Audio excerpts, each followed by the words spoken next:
जय श्री राम दोस्तों, कैसे हो आप सब। आशा करता हूँ कि आप लोग अच्छे ही होंगे। दोस्तों, हर कोई व्यक्ति अपने जीवन में विकास, समृद्धि और स्वस्थ रहना चाहता है। हालांकि कई बार हमने अपने सभी प्रयासों के बावजूद भी हमने दुख और परेशानियों का सामना ही किया है और यही हमें करना पड़ता है।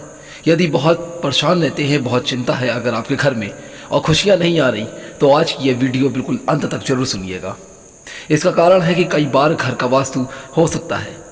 वास्तुशास्त्र के अनुसार घर के कोने में रखे हुए सामानों के स्थान परिवर्तन से आपको फायदा हो सकता है। घर और अपने जीवन में सकारात्मकता लाने के लिए वास्तुशास्त्र बेहद ही महत्वपूर्ण होता है। आइए बताते हैं हम आपको कि घर में खुशहाली और समृद्धि, सुख लाने के लिए कौन सी वस्तु आपको घर में अपनानी चाहिए।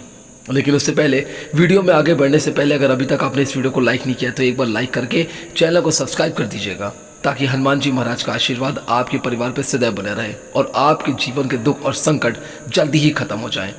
एक बार कमेंट बॉक्स में जय श्री राम लिखना बिल्कुल ना भूलें और बेल आइकन को प्रेस कर दें, ताकि आने वाली हर वीडियो आपको सबसे पहले मिल सके। दोस्तों, इस वीडियो में बता रहा हूँ, जितने भी आपको काम वो आज से ही शुरू कर दें। घर में खुशहाली आने लगेगी। बृहस्पतिवार के दिन घर में कोई भी पीली वस्तु पहनना शुरू कर दीजिए। बृहस्पतिवार के दिन घर में कोई पीली वस्तु पहनना व पीला फल खाना शुरू कर दें और हरी वस्तु से दूरी बना लें। वहीं बुधवार के दिन हरी वस्तु खानी चाहिए। हरी वस्तु बुधवार के दिन खानी चाहिए, लेकिन पीली वस्तु से दूर रहनी चाहिए। ऐसा करने से घर में सुख, शांति और समृद्धि बढ़ती जाती है और खुशियाँ आने लगती हैं। वह हर तरह की परेशानी दूर हो जाती है।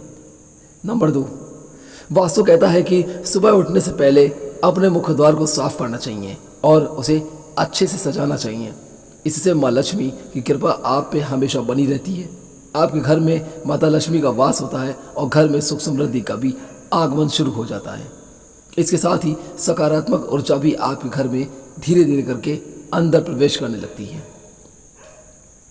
वास्तु के हिसाब से अगर ऐसी मान्यता है कि घर के मुख्य को ऊर्जा का स्रोत माना जाता है, इसलिए घर में सकारात्मक ऊर्जा के लिए मुख्य द्वार पर आटे या फिर रंग से छोटी सी रंगोली जरूर बना लें। इससे माँ लक्ष्मी प्रसन्न होती हैं और घर में आगमन आ जाता है। हर सकारात्मक ऊर्जा आपके घर अंदर आने लगती है। अगर आप सुबह सुबह उठकर रंगोली नहीं बना सकते, तो घर के प्रवेश द्वार पर यानी कि अपने मेन गेट पर सिंदूर या कुमकुम से ओम और शुभ लाभ जरूर लिखें। ऐसा करने से आपके घर में किसी भी प्रकार का रोग दस्तक नहीं देगा और आपके घर से नकारात्मक ऊर्जा दूर हो जाएगी। माना जाता है कि जब भी आप खाना खाने बैठें तो उससे पहले 5 लोगों को भोजन जरूर कराएं, जिससे आपके घर में कभी भी धन की कमी ना हो और हर दिन ब दिन बरकत होती जाए, तरक्की होती रहे, बढ़ोतरी होती रहे। इसके लिए खाने बनाते समय पहले रोटी आप गाय को निकालें, 1 रोटी कुत्ते के लिए निकालें, मछली को आटा खिलाएं, पक्षियों को दाना डालें और चींटियों को चीनी व आटा दोनों खिलाएं। ऐसा ना कर सके तो कम से कम 1 को जरूर खिलाएं। जब भी मौका मिले इन 5 में से 1 को जरूर खाना खिलाएं। अगर ऐसा कहा जाता है कि घर में प्रवेश द्वार पर तुलसी और चमेली का पौधा लगाने से घर में धन का आगमन होता है और व्यक्ति को सुबह उठकर इन पौधे के दर्शन जरूर करने चाहिए। इसके अलावा दोस्तों, हिंदू धर्म में तुलसी के पौधे को बहुत ही पवित्र माना गया है और उसे माता का स्थान दिया गया है। यह पौधा अधिकतर हिंदुओं के घर में पाया जाता है। इस पौधे की रोजाना पूजा भी की जाती है, साथ ही देसी घी का दीपक जलाया जाता है। वास्तुशास्त्र कहता है कि घर में मेन गेट पर पौधे की जड़ को लाल कपड़े में बांध कर लटका दें। इससे घर में नकारात्मक ऊर्जा आती ही नहीं है और परिवार के सभी सदस्यों को धन की देवी माँ लक्ष्मी की कृपा और आशीर्वाद मिलता रहता है। इसके अलावा घर में पैदा हुआ वास्तु दोष भी खत्म हो जाता है। सुबह उठकर अगर सबसे पहले आप घर की मालकिन अगर 1 लोटा पानी घर के मुख्य द्वार पर अगर डाल देती है तो घर में माँ लक्ष्मी देवी के आने का रास्ता खुल जाता है। वहीं अगर आप चाहते हैं कि घर में सुख, शांति, समृद्धि बनी रहे, खुशियाँ आती रहें, कोई टेंशन तनाव ना हो, तो हर एक अमावस के दिन घर की अच्छी तरह सफाई करके जो भी बेकार का सामान है उसे बाहर निकाल दें। कच्ची लस्सी का छींटा देकर 5 अगरबत्ती जलाएं। वहीं अगर आप चाहते हैं कि घर की खुशियां बनी रहें तो सुबह शाम पूजा घर में और मुख्य द्वार पर दीपक रखना शुरू कर दें। सुबह शाम घर की मंदिर पूजा आरती जरूर करें। अगर आप चाहते हैं कि घर में खुशियों का आगमन आता रहे, खुशियां बनी रहें, टिकी रहें, तो दोस्तों इसके लिए आपको क्या करना है कि घर में लाफिंग बुद्धा को ले आएं, क्योंकि लाफिंग बुद्धा को सुख समृद्धि का प्रतीक माना गया है। वास्तुशास्त्र कहता है कि घर में लाफिंग बुद्धा को रखने से सुख शांति प्राप्ति होती है और परिवार के सदस्य को आर्थिक तंगी का सामना नहीं करना पड़ता। इसके अलावा भी अगर आपके बेडरूम में डूबता जहाज, महाभारत युद्ध या हिंसक पशु पक्षी की तस्वीर लगा रखी है तो इसे दाम्पत्य जीवन में तनाव पैदा हो जाता है। इसलिए मैं आपसे अनुरोध करता हूं कि ऐसी वस्तुओं को आज ही हटा दें। कभी भी अपने घर में ऐसी वस्तुओं को बिल्कुल ना लगाएं और ना ही सजाएं। झाड़ू ना लगाएं। आप कभी भी सूर्यास्त के समय उसके बाद भूलकर भी झाड़ू ना लगाएं। माना जाता है कि इस दिन ऐसा कार्य करने से धन की देवी माँ लक्ष्मी नाराज होकर आपके घर से चली जाती हैं, जिससे आपके घर में टेंशन तनाव की स्थिति पैदा हो जाती है, धन की कमी आ जाती है और हमेशा लड़ाई झगड़े शुरू हो जाते हैं। कपूर जरूर जलाएं। दोस्तों वैसे तो कपूर को पूजा के समय जलाया जाता है, लेकिन आप रात के समय सोने से पहले जब आप सोने जा रहे हो तो घी में कपूर को डुबोकर जरूर जलाएं। इसके साथ ही उसके धुएं को पूरे घर में फैलाएं। ऐसा माना जाता है कि ऐसा करने से घर में शांति बनी रहती है, साथ ही घर की जो नकारात्मक ऊर्जा होती है वह बाहर निकल जाती है, जिससे आपके घर में खुशियां आने लगती हैं। नमक को नेगेटिविटी दूर करने में बहुत ही कारगर और अचूक उपाय माना जाता है। अगर आप चाहें तो नमक की एक पोटली बनाकर घर के किसी भी कोने में रख दें ताकि उसे कोई देख ना पाए। इससे आपके घर में जो खुशियां चली गई हैं वो वापस लौट आएंगी।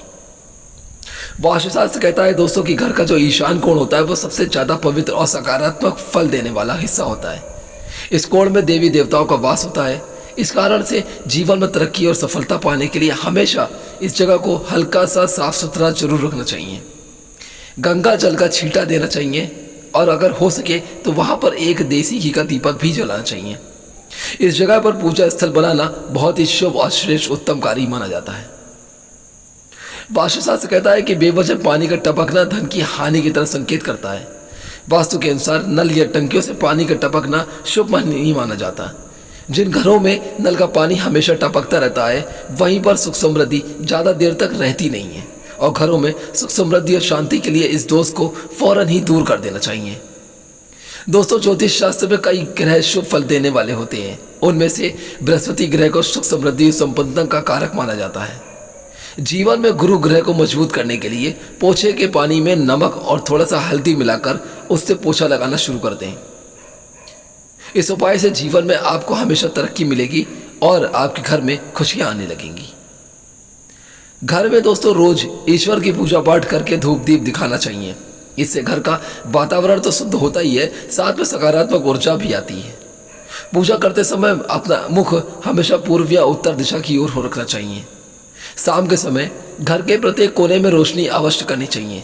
कहीं भी अंधेरा न रखें, क्योंकि अंधेरे को नकारात्मकता और बुरी शक्तियों का कारक माना जाता है, इसलिए ऐसा बिल्कुल ना होने दें। शास्त्र कहता है दोस्तों कि घर में भोजन बनाने के बाद सबसे पहले भगवान को भोग लगाना चाहिए, जिससे घर में कभी भी अन्न धन की कमी नहीं होती।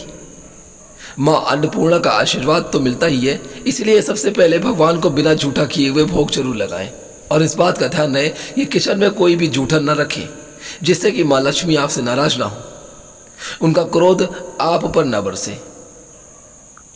दान धर्म हिंदू धर्म में अहम माना जाता है।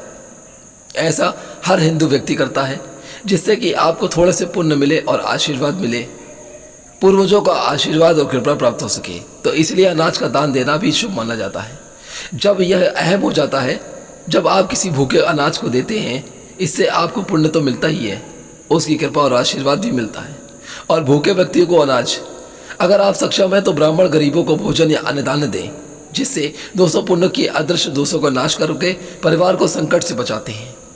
यह दान आपका ही नहीं बल्कि आपके आने वाली पीढ़ियों का कल्याण करता है और आपके पूर्वजों का आशीर्वाद आप पर बना रहता है।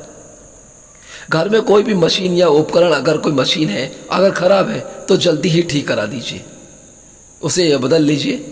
खराब पड़ी मशीनें या उपकरण कबाड़ के रूप में घर में रखें, उपकरण उसके घर में नेगेटिविटी ऊर्जा को बढ़ाती है, जिससे घर में मानसिक तनाव, बीमारियां और कलेश बढ़ता है। घर के उत्तर या दक्षिण पूर्व दिशा में फव्वारा रखें। कहते हैं कि इस उपाय को करने से घर में सुख समृद्धि आने लगती है। दोस्तों, कई लोग पैसों का लेन देन खाना खाते खाते भी कर लेते हैं।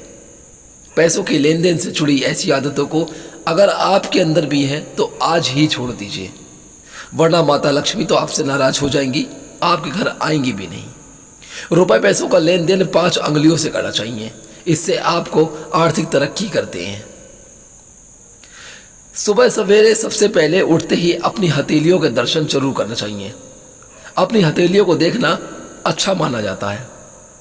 ऐसा करने से सकारात्मक ऊर्जा तो आती है, आपकी हथेलियों से हम कर्म भी करते हैं और शास्त्रों के अनुसार हथेलियों में भगवान का निवास होता है। इसीलिए कहते हैं कि सुबह अपनी हथेली के दर्शन आप जरूर करें। दोस्तों, सुबह सवेरे अगर किसी पक्षी की आवाज़ सुन लेते हैं तो बहुत शुभ माना जाता है। इसके साथ ही अगर आपको उस पक्षी के दर्शन भी हो जाए तो यह सोने पर सुहागा हो जाता है। इसका मतलब क्या होता है दोस्तों? इसका अर्थ होता है कि माँ लक्ष्मी आपके घर खुद आई हैं। इसका अर्थ है आज आपका दिन अच्छा रहेगा और सफलता आपके कदम चूमेगी। इस बात को ध्यान से सुनिएगा दोस्तों कि सुबह सवेरे उठते ही अपनी माँ के दर्शन जरूर करने चाहिए। माँ के चरणों में जन्नत होती है। माँ का आशीर्वाद सबसे अहम होता है। वो कई दुख तकलीफों संकटों से आपको बचा लेती है। इसलिए अगर आप हो सके तो सबसे पहले अपनी माता के दर्शन करें, तो हर काम आपका सफल होगा, हर काम में आपकी विजय होगी, हर जगह आपकी वाहवाही होगी। इसके अलावा सुबह सवेरे उठते ही हमें अगर मंदिर की घंटी की आवाज़ सुनाई देती है तो यह शुभ माना जाता है। इसका अर्थ है कि आपका दिन बहुत शुभ रहेगा, हर काम में सफल होंगे और परिणाम जो भी आएंगे वो आपके हित में ही आएंगे। दोस्तों, गृह कलेश से छुटकारा पाने के लिए अगर आप लड़ाई झगड़े बंद करना चाहते हैं तो आप अपने घर में सफ़ेद चंदन की लकड़ी की मूर्ति रख लें। इससे परिवार के सदस्यों के बीच जो तनाव होता है वो कम हो जाता है और आपसी विश्वास बढ़ने लगता है, जिसके कारण आपके घर के लड़ाई झगड़े खत्म होने लगते हैं। अगर चंदन की लकड़ी की मूर्ति रखना संभव ना हो तो घर में कदम्ब के पेड़ की एक छोटी सी शाखा रख लें। इससे घर में सुख शांति बनी रहेगी। इसके अलावा घर में होने वाले कलेश से मुक्ति पाने के लिए आप मंगलवार के दिन हनुमान जी के मंदिर में पंचमुखी दीपक का प्रज्वलित करना शुरू कर दें। कहते हैं कि इससे आपके घर में जो भी लड़ाई झगड़े हैं वो बंद हो जाते हैं। इसके बाद अपने घर में हनुमान जी के सामने अष्टगंध जलाकर इसकी सुगंध पूरे घर में फैला दें। ऐसा करने से घर की नेगेटिव एनर्जी तुरंत, जो भी नकारात्मक ऊर्जा होती है वो दूर हो जाती है और सकारात्मक ऊर्जा का संचार तुरंत शुरू हो जाता है। इससे घर में सुख शांति आती है, लड़ाई झगड़े खत्म हो जाते हैं। दोस्तों, इस वीडियो में बताए गए जो उपाय मैंने आपको बताए ये आपके घर के कलेश, बीमारी, दुख और संकट को दूर करने के लिए बताए गए हैं। आपसी पति पत्नी में कलेश, तनाव को दूर करने के लिए बताएं। कैसे लगे आप हमें कमेंट करके जरूर बताइएगा। यहाँ से जाने से पहले अनुरोध करता हूँ कि एक बार वीडियो को लाइक करके चैनल को प्लीज़ सब्सक्राइब जरूर कर दीजिएगा और साथ ही दोस्तों बेल आइकन को प्रेस कर दीजिए ताकि हर वीडियो का नोटिफिकेशन सबसे पहले आपको जरूर मिल सके। आशा करता हूँ ये वीडियो जरूर आपको पसंद आई होगी और इससे आपका ज्ञान भी बड़ा होगा। तब तक के लिए दोस्तों आज्ञा दीजिए, फिर मिलूंगा जल्दी ही कोई और अच्छी वीडियो, कहानी, कथा या उपाय को लेकर। तब तक के लिए आप अपने जीवन में खुश और स्वस्थ रहें। जय श्री राम।